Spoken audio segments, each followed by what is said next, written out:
अगर आपको भी यही लग रहा है कि इस बार का जो JFM का क्लोजिंग है ना वो कुछ खास होने नहीं वाला, या आपको भी एक एक करके अपने प्रोस्पेक्ट लिस्ट में से अपने प्रोस्पेक्ट्स के नाम काटने पड़ रहे हैं, वो होता है ना यार, ये भी प्रोस्पेक्ट हाथ से गया, वो भी प्रोस्पेक्ट हाथ से गया और ढंग से क्लोजिंग भी नहीं हो पा रहा है। अगर यही आपकी सिचुएशन है तो इस वीडियो को ना आपको पूरा देखना चाहिए, बिकॉज इस वीडियो में मैं आपके साथ ऐसी कुछ टेक्निक शेयर करने वाला हूं जिसकी मदद से इस JFM में ना आपका प्रोस्पेक्ट लिस्ट का क्लोजिंग बहुत ही फास्ट हो जाएगा। देखिए, मैं भी जब इंश्योरेंस इंडस्ट्री में एज ए एजेंट काम करता था ना, तो हमेशा JFM में इतना ज्यादा प्रेशर बढ़ जाता था ना कि इस प्रेशर की वजह से ना क्लोजिंग ही नहीं कर पाता था मैं, क्योंकि हर प्रोस्पेक्ट को जब भी मैं अप्रोच करता था ना, हमेशा दिमाग में यह डर रहता था कि अगर ये प्रोस्पेक्ट हाथ से चला गया ना तो मेरा बहुत बड़ा लॉस हो जाएगा, राइट। और इसी डर की वजह से ना कहीं क्लोजिंग नहीं हो पा रहे हैं। यही सिचुएशन हर एजेंट, हर लीडर, हर मैनेजर की है आज इंश्योरेंस इंडस्ट्री में। तो आइए बात करते हैं ऐसे 3 स्टेप्स के बारे में जिनको इंप्लीमेंट करने के बाद ना इस JFM में आपका क्लोजिंग सुपर फास्ट होने वाला है। यस, बात करते हैं स्टेप नंबर 1 के बारे में, और वो है प्रोस्पेक्ट लिस्ट। जी हाँ, प्रोस्पेक्ट लिस्ट ही आपका इंश्योरेंस इंडस्ट्री में सबसे बड़ा हथियार है, राइट। क्योंकि इस JFM में ना अब आपकी नैया सिर्फ आपका प्रोस्पेक्ट लिस्ट ही पार लगा सकता है। यूजुअली हम इंश्योरेंस इंडस्ट्री में कैसे काम करते हैं, 80% हम नए कॉल्स ओपन करने पे काम करते हैं और 20% हम प्रोस्पेक्ट्स को क्लोज करने में काम करते हैं, राइट। लेकिन JFM में ना हमें इसका ठीक उल्टा करना चाहिए। जी हाँ, आपका 80% टाइम आपके प्रोस्पेक्ट्स के पीछे जाना चाहिए और 20% टाइम में ही नए कॉल्स हो सकते हैं तो ओपन कीजिए, अदरवाइज जरूरत नहीं है। JFM में सिर्फ क्लोजिंग किया जाता है, तो ये बात हमेशा ध्यान रखिएगा। अब कैसे काम करना है, 80% प्रोस्पेक्ट्स को क्लोज करना है और 20% ही नए कॉल्स ओपन करने हैं। अच्छा, कई लोग इंश्योरेंस इंडस्ट्री में ये भी बोलते हैं कि सर अगर प्रोस्पेक्ट लिस्ट ही नहीं है तो क्या करें। देखिए, अगर आपके पास प्रोस्पेक्ट लिस्ट भी नहीं है ना, तो ऑनेस्टली बताऊं आप बहुत ही ज्यादा डिफिकल्ट सिचुएशन में हो। लेकिन इसमें से भी नैया पार कैसे लगानी है ना, उसका एक आइडिया देता हूं। ज्यादातर लोग क्या करते हैं, अपना खुद का मोबाइल लेके बैठते हैं। जितने भी लोग ऐसे लगते हैं ना कि इनके पास जाने से पॉलिसी मिल सकती है, उनका नाम एक लिस्ट में लिखना शुरू कर देते हैं। यही हो जाता है आपका प्रोस्पेक्ट लिस्ट, आपके नेचुरल मार्केट का प्रोस्पेक्ट लिस्ट, राइट। लेकिन ये तो रेगुलर सलाह हो गई। मैं आपको एक प्रोमैक्स सलाह देता हूं, राइट। आप खुद का तो मोबाइल लेके बैठिए, लेकिन अपने परिवार में जितने भी लोग हैं ना,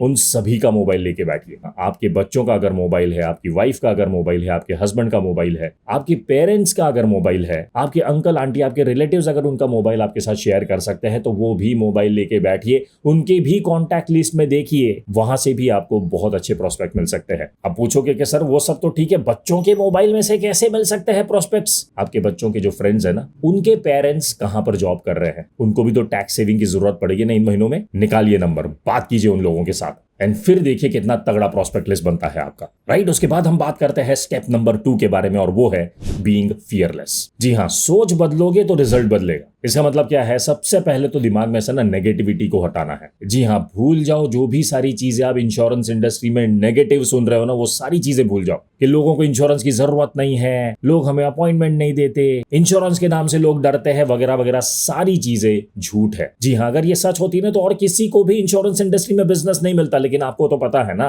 इंश्योरेंस इंडस्ट्री में लोग करोड़ों कमा रहे हैं, तो उनको क्या नेगेटिविटी का प्रॉब्लम नहीं हो रहा है। इसका मतलब क्या है, नेगेटिविटी मार्केट में नहीं है, सिर्फ दिमाग में। सिर्फ हमें हमारी माइंडसेट में इतना छोटा चेंज लेके आना है कि नहीं हो सकता को बदल के हमें सोचना है ये क्यों नहीं हो सकता। जी हाँ, सेल्फ डाउट जो है ना हमें अपने पर, इसी की वजह से टारगेट नहीं हो रहा है। अदरवाइज दुनिया में ऐसी कोई चीज है जो हमें रोक सकती है। लेकिन ज्यादातर एजेंट्स, लीडर्स और मैनेजर्स का प्रॉब्लम क्या होता है पता है, जिन टेक्निक्स या एक्टिविटीज की मदद से इनको ऑलरेडी रिजल्ट नहीं मिल रहा है ना, उन्हीं एक्टिविटीज को दोहराते रहते हैं। एक्चुअली क्या करना चाहिए, नई स्ट्रैटेजीज को इंप्लीमेंट करना चाहिए, ट्राई करना चाहिए कि यार इससे भी मुझे अच्छा रिजल्ट मिल रहा है, नहीं मिल रहा है, लेकिन नई चीजें ट्राई नहीं कर रहा है कोई। देखिए, जो टेक्निक्स जिनका आजकल कोई रिजल्ट नहीं मिल रहा है, जैसे लीफलेट डिस्ट्रीब्यूशन है, न्यूज़पेपर में ऐड देना है, वगैरह वगैरह, इसमें जितना खर्चा होता है, जितना टाइम इन्वेस्ट करना पड़ता है ना, उसके सामने रिजल्ट्स बिल्कुल भी नहीं मिलता, राइट। अगर मिलता भी है ना तो that is only peanuts, isn't it? Do you agree with me? If yes, please type I agree into the chat section. बिल्कुल ही बकवास रिजल्ट मिल रहा है उससे।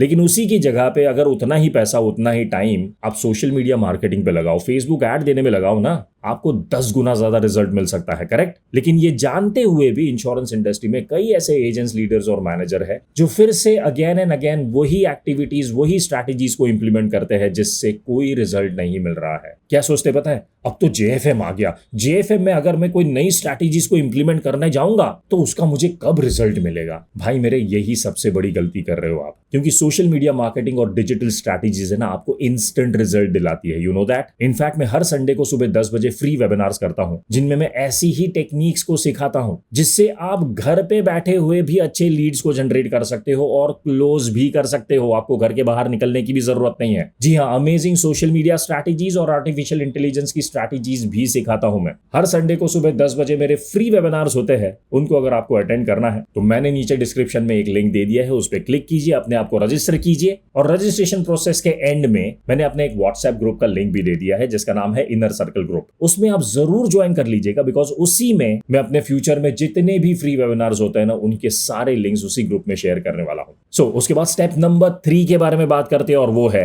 अर्जेंसी। जी हाँ, अपने प्रोस्पेक्ट्स को अप्रोच करने का आपका एक ही तरीका होना चाहिए इस जेएफएम में और वो है क्रिएटिंग अर्जेंसी। अगर आप अर्जेंसी क्रिएट नहीं कर रहे हो ना, बिलीव मी, आपका क्लाइंट आपको क्या जवाब देगा आपको पता है कि मैं सोच के बताऊंगा।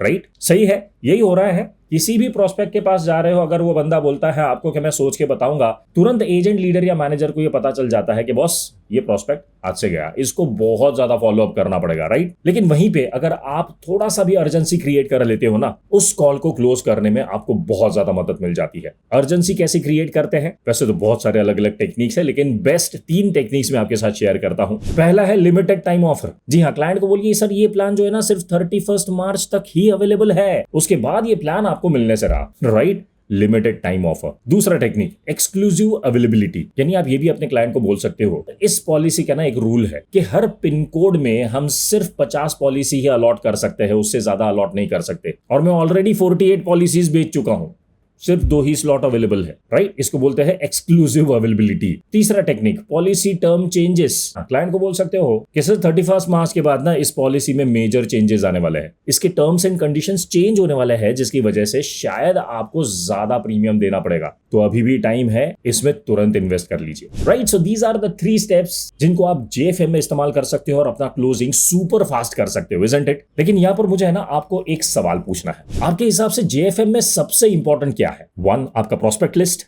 2 आपका फियरलेस होना, या 3 अर्जेंसी क्रिएट करना। इन तीनों में से आपको जो भी इंपॉर्टेंट लगता है ना उसके बारे में नीचे मुझे प्लीज कमेंट्स में लिख के बताइएगा। आप सिर्फ नंबर लिखोगे ना तो भी चलेगा, मुझे आपके जवाब पढ़ने को बहुत ज्यादा अच्छा लगेगा। और अगर आपको इस जेएफएम में अपने सेल को डबल करना है ना तो उससे रिलेटेड भी मैंने एक स्ट्रैटेजी शेयर की हुई है जिसका लिंक मैंने आपके साथ यहां पर शेयर कर दिया है, उसको क्लिक करके आप जरूर देखिएगा। और इंश्योरेंस इंडस्ट्री में ग्रो करने के लिए और एक वीडियो मैंने यहां पे शेयर कर दिया, उस पर भी क्लिक करके आप उसको जरूर देखिएगा। और ये वीडियो अगर आपको अच्छा लगा है तो इसको लाइक और शेयर जरूर कर देना और चैनल के सपोर्ट के लिए उसको सब्सक्राइब करना मत भूलना और हाँ, वो बेल आइकन भी दबाना बहुत ज्यादा जरूरी है। Thank you so much for watching. मिलते हैं अगले वीडियो में।